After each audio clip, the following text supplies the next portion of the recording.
Thank you, Colleen. Our next speaker, shifting now from more of economic access to care through the Affordable Care Act now to children's mental health needs and particularly the impact of school-based mental health programs. We have Sharon Stephan, who is Associate Professor at the University of Maryland School of Medicine. Her research focuses on school-based mental health systems as well as workforce development and state and local capacity planning. So Sharon, please. Thank you very much. I want to thank the Institute for welcoming me here today. I'm delighted to speak about the topic of schools and their role in this equation of violence prevention. Prior to coming to direct the National Center for School Mental Health, I actually served as a clinician on the front lines in the Baltimore City schools for several years. So I'm acutely aware of the role of schools in the work that we're talking about yesterday and today. So again, I co-direct the National Center for School Mental Health with my colleague, Dr. Nancy Lever at the University of Maryland. Our center is the only federally funded center specifically focused on advancing research, training, policy, and practice in school mental health. We were established in 1995 with funding from the Health Resources and Services Administration, HRSA, the Maternal Child Health Bureau, and we talk quite a bit about a shared agenda between schools, communities, and families, and I'll refer to that as I speak. So in the few minutes that I have with you today, I'm going to first just define school mental health as we understand it so that we're all on the same page. I'll spend a couple of minutes just talking about making the case for why we should be thinking about mental health in schools, and then I'll talk a bit about some efforts across the country to actually look at violence prevention or address violence prevention from the school perspective and in school-based mental health care. I do want to note that we host an annual conference on advancing school mental health, and we have so since our inception of a center. We bring together researchers and practitioners and policymakers around the country, and it's really been a way for us to understand both the state of the science but also the state of the field in school mental health. So for those of you who may be in the Pittsburgh area in September, I invite you to attend if you're interested in knowing more about what's happening in the field of school mental health. So first, let's start with a definition. So when we talk about school mental health, we're really referring to a partnership between schools and community health and behavioral health organizations, as opposed to just what some refer to as a walled model of school mental health that's owned exclusively and operated exclusively within the walls of a school. We're really talking about a partnership model that's guided by youth and families. We are often asked the question of who provides mental health services in schools, and so a national survey that was done of schools indicates that of the roughly 98,000 public schools in the United States, approximately 40% of the schools indicated that their mental health services were provided by some combination of school-employed as well as community-employed folks. About 1/3 or 32% indicated that their mental health services were only provided by school district or school-employed staff, and about 28% reported that their mental health services were exclusively provided by outside partners, outside contracts, and the array of some of those contracting agencies are represented here. As I mentioned, we talk about a shared agenda. We are often asked why community partners should be working in partnership with schools, and some of the reasons we point to are really that they offer the ability for schools to provide this broad continuum of care to supplement what's able to be offered by school-employed staff who are often somewhat restricted to provide services specifically to students who have, for example, an individualized education program or an IEP. There's also some data demonstrating that having community partners as part of the equation helps to reduce unnecessary and expensive services, including emergency room visits, crises, et cetera, by doing things like facilitating pathways to community partners, providing preventive care, and assisting with transitions back from inpatient psychiatric care.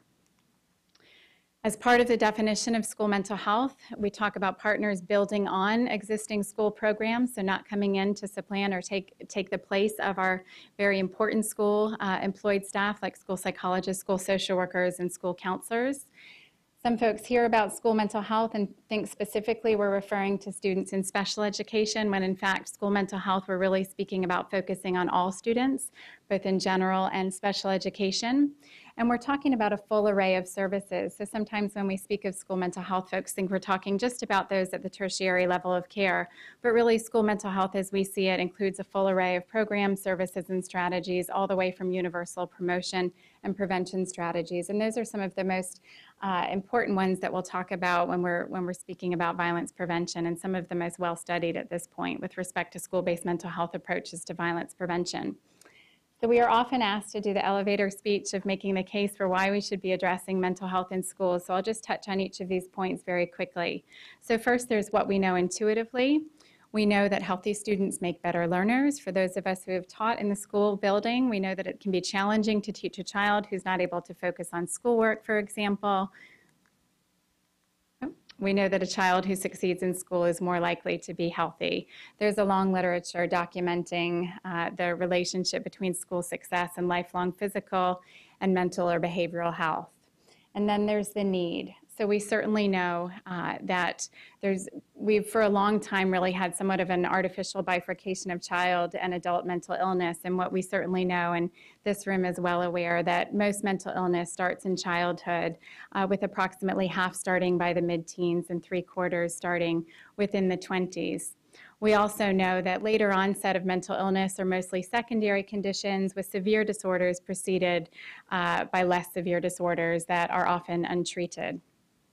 When we think about this from a school perspective, so from a classroom teacher perspective, for example, what we find is that in a given classroom of about 25 students, and many of our classrooms are much larger than that, as we know, about 1 in 5 will experience mental health impairment of mental health illness or problem of mild impairment. About 1 in 10 will experience a mental health problem of severe impairment. What we also know is actually far less than half of those will get the treatment that they might need, and many receive treatment of poor quality. What many do not know is that of those who actually report getting services, most of them actually receive them in schools. Over 75% report receiving their services in schools, with some calling schools the de facto mental health system for our children. Again, the quality of those services, we don't have a lot of information about, but we know that students are receiving their mental health services in schools. This is for a variety of reasons, but certainly in part due to some of the barriers that are associated with receiving mental health services in some of our more traditional mental health care systems in the community. I won't go over these, but we certainly know that there are many. When we look at the actual show rates of children and families for those who actually make it in the door, the trend looks similar to this. This is but one study conducted by Mary McKay, but it's very typical of the show rates, with the modal number of treatment sessions for in the children's mental health arena being 1. So most families make it to 1 treatment session and never return. So that's a really distressing piece of data for us in the children's mental health literature. And so we're certainly looking for ways to provide better access to care for our children. And we strongly believe that schools are part of this equation for many reasons beyond just access. Certainly there are many advantages, and the research literature is catching up to some of the assumptions we've had for a while about why schools are an important setting. Less time lost from school and work. So there's somewhat of a feeling that, you know, if we pull students from class by doing school-based mental health services, they're going to be missing school, which may be the case. But what we find when we actually look is that when we're pulling students to attend community mental health services, they ultimately lose more time from school, and we also have the result that parents are losing more time from work. There are many other advantages of providing services in the school setting. I won't go into all of these for the sake of time. In many respects, we're still in our infancy in the research realm with respect to school mental health outcomes. We do have some promising evidence that, particularly around our social emotional learning efforts and some of our universal mental health promotion efforts and classroom-based interventions, we find improvements in student social competency, behavioral and emotional functioning. Of increased importance when we're talking about schools is that we're also finding improvements in certain academic indicators, grades, test scores, attendance, and teacher retention. We have some more literature at this point looking at cost savings. We've been doing some work in Baltimore as well as in Prince George's County, Maryland, looking at the impact of providing mental health services in less restrictive environments and using that as a way of reducing inappropriate referrals to non-public or more restrictive settings, and really demonstrating some wonderful cost savings and good improvements in student functioning and family satisfaction. We also find that by providing services in our students' schools, we see increased access to care and resulting decreased health disparities. So let's turn to violence, since that's the topic of interest for this group. We certainly know that youth are more at risk of violence exposure than adults, with urban youth being at particular risk. We know that youth are exposed to violence in a variety of settings, including home and community, but certainly also in schools. We have some good data looking at the impact of violence and exposure to violence, with over 60% of adolescents reporting lifetime exposure to traumatic event over their lifetime, including some of these severe violent incidents that are indicated here. When we look at violence exposure by peers among school-age youth, what we find is that over 1 in 5 report being physically, 1 in 5 youth ages 6 to 17 report being physically assaulted by peers. About the same number report emotional victimization, and just slightly under that, property crime by peers. And interestingly, when we look at what percentage of those events occur in the school setting, what we find is that quite a few actually occur in the school setting itself. So physical assault, somewhat surprisingly to some, over half are occurring in the school setting. Physical intimidation similarly. And when we look at emotional victimization, over 80% students report is occurring in the school setting. And although some, including internet harassment, is occurring technically outside of the school setting, the more that our mobile devices are being brought into schools, I would actually argue that we're seeing more of this in the school setting. When we look at school reports of violence, what we find is that certainly schools are reporting violent incidents on their campus, with about 1 in 10 over the course of a school year, indicating at least one serious violent incident. And these are ones where they're bringing in criminal law enforcement. So we certainly know that there are more incidents that are likely being reflected in this type of data. When we look at surveys of public schools, we find that about 16% of students they're indicating are carrying weapons on school property in the prior month, and these are of student surveys. We also note that a number of students are actually missing school because of safety concerns themselves, and we've learned a lot in this arena from some of the efforts out of the U.S. Department of Education and their Safe and Supportive Schools initiatives, where we have increasing number of schools who are actually doing school climate surveys, and I'll provide a reference for some of those surveys and some of that work later. When we're talking about schools, even with all of the information about violence occurring on school campus, we must connect it to academic outcomes to get the attention of schools. And so as one example of why the importance of addressing violence in schools, a study by some of our colleagues indicated that in the Baltimore area, which these findings are quite similar to other urban areas, or that neighborhood factors and student self-reports of school and neighborhood safety are certainly linked with academic performance. So we know that students' perceptions and experience of violence are linked to their academic performance, which is particularly compelling to our school administrators, and help them buy into the importance of conducting violence prevention activities in their school, which can be quite challenging for administrators to understand how to do that when they're really having to focus so concertedly on efforts around academic improvement. So we need to make that link. What we do know is that there's been more acknowledgement, recognition of the importance of a public health approach to violence prevention and doing this in schools. One of the major steps, I would say, in our understanding of school mental health and its relation to violence prevention actually came out of the report by O'Connell and colleagues from the Institute of Medicine, actually looking at the role of schools, or the role of promotion and prevention in youth mental health. And there was a lot of data in this report pointing to the importance of considering schools as part of the equation. In particular, this report looked at multiple points of intervention, including the student, the classroom, the school, and the community. It highlighted specific evidence-based practices that have shown not only to support mental health of students over time, but also to decrease violence. And so this was particularly compelling for us as a school mental health field.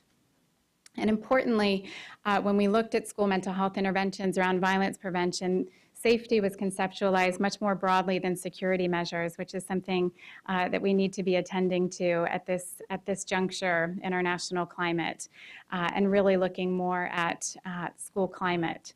So quickly, some of the efforts that were included in the Institute of Medicine report and that have been growing nationally with respect to numbers and also with respect to the body of data we have around their impact.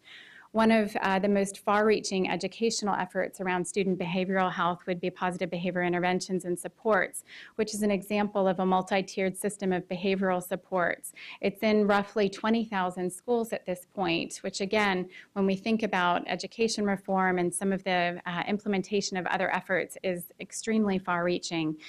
There's more and more growing research by our colleagues Catherine Bradshaw, Phil Leaf, George Sagai, Rob Horner, and others that indicates that PBIS improves the perception of school safety among students, but also reduces aggressive behavior and violent acts in the school. There's more attention to what we call environmental design in the school building. So things like natural surveillance, the placement of physical features that maximize visibility, putting windows in certain places so that students can see in and out.